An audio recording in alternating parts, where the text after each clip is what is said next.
네, 안녕하세요. 오늘은 열왕기하 14장을 한번 깊이 들여다보겠습니다. 네, 열왕기야 14장에는 유다 왕 아마샤 그리고 이스라엘 왕 여로보암 2세 이 두 왕의 이야기가 나오죠. 맞아요.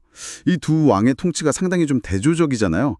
그들의 선택과 결과가 어땠는지 한번 자세히 살펴보면 좋겠습니다. 그렇죠. 특히 아마샤 왕 이야기는 그 성공 뒤에 오는 교만이 얼마나 무서운지 보여주고요.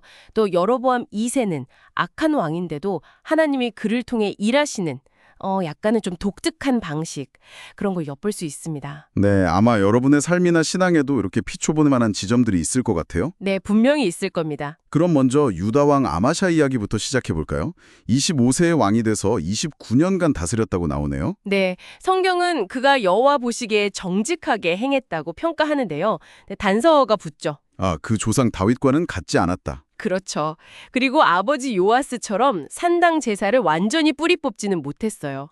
그러니까 뭔가 좀 반쪽짜리 평가 같은 느낌이네요, 처음부터. 맞아요. 그런데 그 통치 초기를 보면 또 흥미로운 점이 있어요. 자기 아버지를 죽였던 신복들을 처단하는데요. 네, 그건 당연한 복수 같기도 하고. 근데 거기서 그치지 않고 모세 율법에 따라서 그 자녀들은 죽이지 않아요.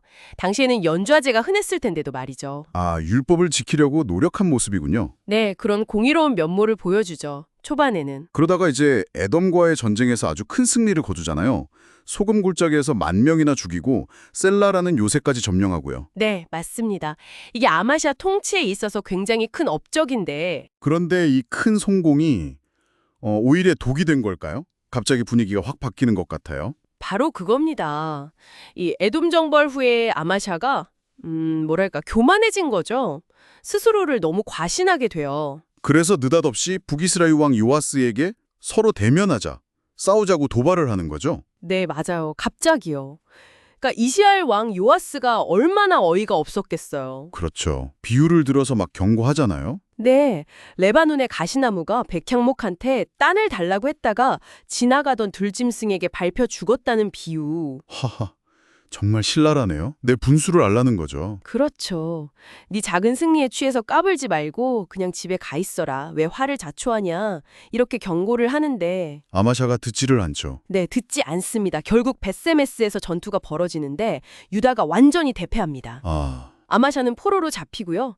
예루살렘 성벽이 무려 400규빗, 그러니까 한 180m 정도가 허물어져요. 와, 엄청난 치욕이네요. 성전이랑 왕궁 보물까지 다 빼앗기고요. 네, 정말 한순간에 모든 걸 잃어버린 거죠. 승리에 도취돼서 분수를 넘은 행동이 어떤 결과를 가져오는지 너무나 명확하게 보여주는 사례입니다. 그 후에는 어떻게 되나요? 이후에 이스라엘 왕 요아스가 죽고 나서도 아마샤는 한 15년을 더 살아요. 그런데 이미 권위는 다 잃었겠죠. 결국 예루살렘에서 반역이 일어나서 라기스라는 곳으로 도망쳤는데 거기까지 쫓아와서 그를 죽입니다. 험한 최후네요. 네. 그리고 그의 아들 아사랴, 우리가 잘 아는 우시야 왕이죠. 그가 16살에 왕위를 잇게 됩니다. 네. 이렇게 아마샤의 이야기는 성공과 교만 그리고 몰락으로 끝나는데 같은 시기에 북이스라엘에서는 좀 다른 이야기가 펼쳐지고 있었어요. 맞습니다. 바로 여로보암 2세의 통치죠. 이 왕은 무려 41년이나 통치했네요. 꽤 길어요. 네, 상당히 긴 시간이죠. 근데 성경의 평가는 아주 명확해요. 악을 행했다. 악을 행했다. 초대 여로보암의 죄, 그러니까 우상숭배에서 떠나지 않았다고요. 그렇죠. 그런데 이상한 점이 있어요. 하나님께서 선지자 요나, 그 물고기 뱃속을 들어갔던 요나 있죠? 네, 그 요나 선지자요. 그 요나를 통해 예언하신 대로 바로 이 악한 왕 여로보암 2세를 통해서 이스라엘의 영토를 엄청나게 회복시키세요. 하맛 어기부터 아라바 바다까지 예전 영토를 거의 다 되찾은 건데요. 악한 왕을 통해서요. 네, 이게 정말 이해하기 어려운 부분일 수 있는데 성경은 그 이유를 설명해 줍니다. 뭐라고 설명하나요? 하나님께서 당시 이스라엘 백성들의 고난이 너무 극심한 것을 보셨다는 거예요. 성경 표현을 빌리자면 매인자도 없고 노인자도 없이 그러니까 정말 사회의 가장 낮은 곳까지 누구 하나 기댈 데 없이 고통받고 그들을 도울 사람도 없는 그런 절망적인 상황이었던 거죠.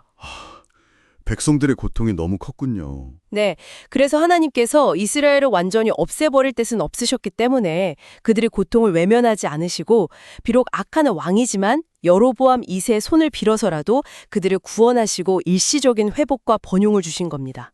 와, 하나님의 일하시는 방식이 참 우리의 생각을 뛰어넘네요. 악한 왕을 들어서 자기 백성을 구원하시다니. 그렇죠. 이건 정말 인간의 어떤 선악 기준이나 자격 요건을 넘어서는 하나님의 주권적인 은혜, 또 역사를 이끌어 가시는 그분의 큰 계획을 보여주는 장면이라고 할 수 있습니다.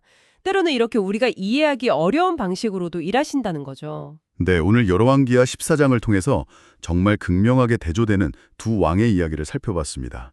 성공 끝에 교만으로 무너진 유다의 아마샤 왕. 그리고 악했지만 하나님의 긍휼하심 속에서 이스라엘 회복의 도구가 되었던 북이스라엘의 여로보암 2세. 이 두 이야기를 보면서 여러 가지 생각을 하게 되는 것 같습니다. 네. 어쩌면 성공의 정점에 섰을 때 우리 자신을 돌아보는 겸손함이 얼마나 중요한지, 또 동시에 나의 이해나 기대를 뛰어넘는 방식으로 일하시는 하나님에 대한 신뢰, 이 둘 사이의 균형을 어떻게 잡아가야 할까? 이런 질문을 던져볼 수 있겠죠. 그러네요.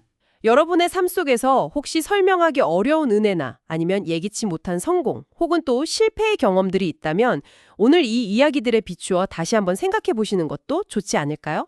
뭐 리더십의 자리든 아니면 그냥 평범한 신앙의 여정이든 이런 역설 속에서 길을 찾아가는 지혜가 우리 모두에게 필요한 것 같습니다.